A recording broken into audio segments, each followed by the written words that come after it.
Kompas TV bersama saya Cindy Permadi. Saudara, satu unit pesawat latih jenis Cessna 172 jatuh.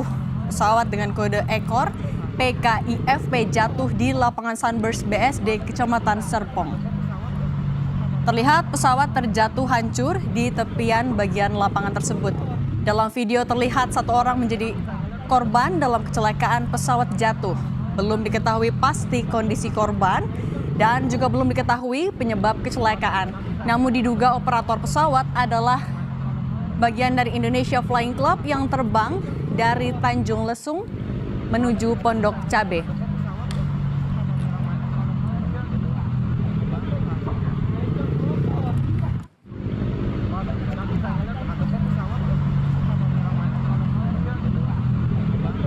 Dan inilah situasi di kawasan Sunburst BSD. Dari gambar yang kami dapatkan, ada sebuah pesawat dengan rute penerbangan Tanjung Lesung menuju Pondok Cabe yang terjatuh di area pinggir jalan. Tampaknya juga area ataupun jalan di sekitar lokasi dialihkan sementara sehingga kendaraan melalui jalur lainnya. Kalau dari informasi sementara yang kami dapatkan, memang ada satu orang yang diduga menjadi korban. Masih akan kami konfirmasi apakah betul yang menjadi korban ataupun juga operator pesawat ini merupakan bagian dari Indonesia Flying Club.